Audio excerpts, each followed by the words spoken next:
बात करेंगे चीनी संकट और E20 नीति के। इस पे हम कारण को देखेंगे, प्रभाव को देखेंगे और यूपी से रिलेटेड जो क्वेश्चन बन सकते हैं उसके ऊपर भी ये डिस्कस करेंगे। हालांकि ये टॉपिक इंपॉर्टेंट है आपके अर्थव्यवस्था और पर्यावरण से लेके। ठीक है, चलिए अगर चैनल पे नए हों तो हमारे चैनल को सब्सक्राइब कीजिए। स्टार्ट करते हैं।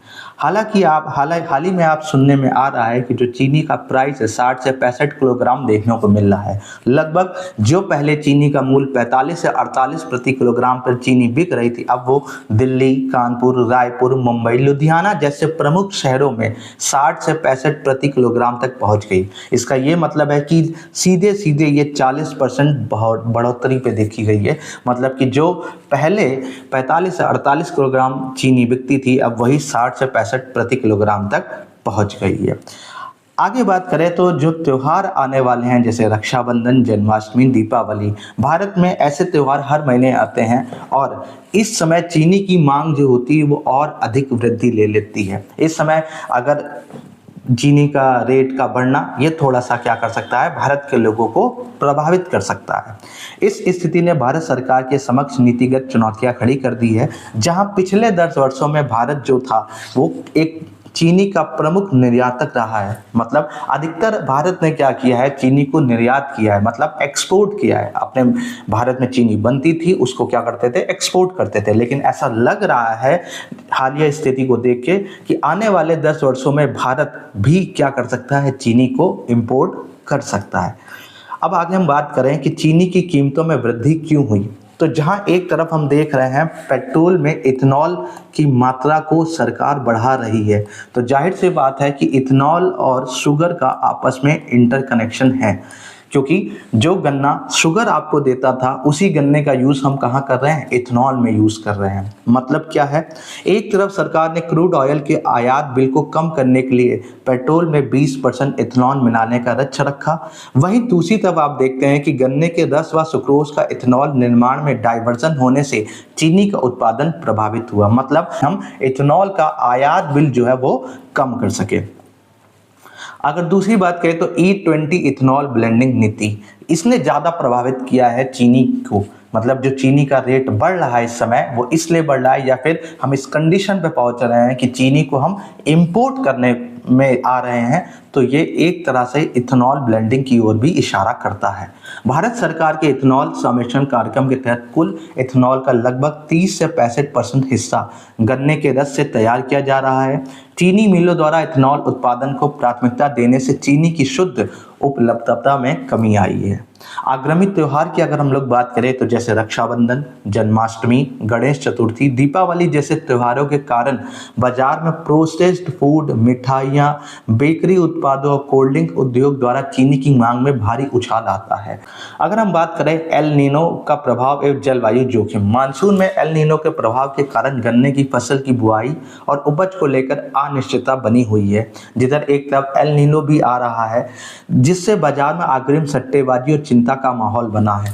दूसरी अगर बात करें कृत्रिम किल्लत एवं जमाखोरी की आशंका, हमने अभी आपको बताया कि यहाँ पर क्या होता है, अचानक दाम बढ़ने के कारण थोक व्यापारियों और सट्टेबाजी द्वारा चीनी के भंडारण जमाखोरी की आशंका उत्पन्न हुई है, जिसे नियंत्रण करने के लिए सरकार को स्टॉक लिमिट लागू करनी पड़ेगी। गन्ना एवं चीनी उत्पादन महत्वपूर्ण तत्व व आंकड़े, जो पेपर से रिलेटेड टॉपिक है उसके बारे में हम लोग बात करते हैं। वैश्विक गन्ना उत्पादन लगभग 190 करोड़ टन पूरे अर्थ पर चीनी का उत्पादन होता है, जिसमें ब्राजील की 40% हिस्सेदारी होती है और ये पहले नंबर पे है। मतलब ब्राजील जो है सबसे ज़्यादा चीनी का उत्पादन करता है। भारत की अगर बात करें तो भारत का स्थान दूसरा है। विश्व में दूसरा सबसे बड़ा उत्पादक कौन है चीनी का, वो है भारत। लगभग 23% हिस्सेदारी है और इसका 190 करोड़ का 23% मतलब 45 करोड़ टन भारत क्या करता है, चीनी का उत्पादन करता है। एरिया कल्टीवेशन की अगर हम लोग बात करें तो भारत के पास चीनी उत्पादन के लिए या गन्ने की खेती करने के लिए कितनी जमीन है, तो 54.5 लाख हेक्टेयर भूमि है। भारत के शीर्ष उत्पादक राज्य कौन कौन से हैं, तो सबसे पहले आता है आपका उत्तर प्रदेश, फिर आता है महाराष्ट्र और तीसरा आता है आपका कर्नाटक। नीतिगत बदलाव की अगर बात करें तो भारत सरकार ने एक्सपोर्ट पर प्रतिबंध लगा दिया है। आयात पर 100% ड्यूटी में छूट का प्रस्ताव रखा है। मतलब जब से ये इथेनॉल ब्लेंडिंग प्रोसेस चालू हुई है, E20 से E30 E100 की बात होने लगी है, तब से भारत सरकार ने क्या रखा है, चीनी पे एक्सपोर्ट बंद कर रखा है। अगर आगे बात करें आर्थिक एवं नीतिगत प्रभाव क्या देखने को मिल सकते हैं, पहला पड़ेगा इम्पैक्ट ऑन रिटेल इन्फ्लेशन में। मतलब चीनी ना केवल घरेलू उपयोग की वस्तु है बल्कि फूड प्रोसेसिंग, बेकरी, कन्वेंशनरी, बेवरेजेस उद्योग का प्राथमिक कच्चा माल भी है। ज़्यादातर आप देखेंगे जितनी फूड प्रोसेसिंग इसमें शुगर मिलाना अनिवार्य होता है। चीनी महंगी होने से उपभोक्ता मूल्य सूचकांक CPI पर आधारित खुदरा महंगाई दर पर सीधा प्रभाव पड़ता है। ट्रेड बैलेंस ट्रेड ऑफ, इसका क्या मतलब है, आयात बिल संतुलन। इथेनॉल नीति का मुख्य उद्देश्य भारत का कच्चा तेल आयात बिल को कम करना था, परंतु चीनी का घरेलू संकट उत्पन्न होने पर यदि भारत को चीनी का आयात करना पड़ता है तो विदेशी मुद्रा की बचत का मूल उद्देश्य आंशिक रूप से प्रभावित होता है। आगे बात करें सरकार द्वारा उठाया गए कदम। सरकार क्या कर रही है, सरकार ने सबसे पहले स्टॉक सीमा लागू कर दी है, मतलब कोई जमाखोरी नहीं करेगा। दूसरी, एक्सपोर्ट रेस्ट्रिक्शन, भारत से चीनी बाहर नहीं जा सकती है। तीसरा, इम्प्योर ड्यूटी कट, आवश्यकता पड़ने पर चीनी आयात के लिए भी 100% आयात शुल्क हटाने के लिए विचार किया जा रहा है। अगर हम बात करें परीक्षा के दृष्टि से तो सबसे पहली बात है कि E20 टारगेट, भारत सरकार ने E20 का टारगेट रखा था कि इथेनॉल जो पेट्रोल है उसमें 20% इथेनॉल ब्लेंडिंग की जाएगी और इसका वर्ष था 2025 से 26 तक। दूसरी बात है FRP, fair and remunerative price. इसका क्या मतलब है, गन्ने का न्यूनतम मूल्य केंद्र सरकार के आर्थिक मामलों की मंत्रिमंडलीय समिति CCA द्वारा कृषि लागत और मूल उद्योग CACP की सिफारिश पर तय किया जाता है।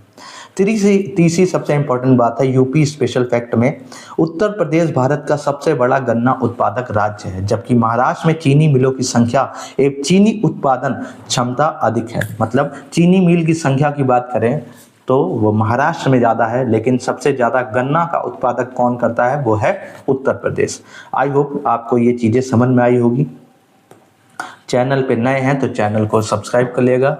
Thanks for watching, have a nice day.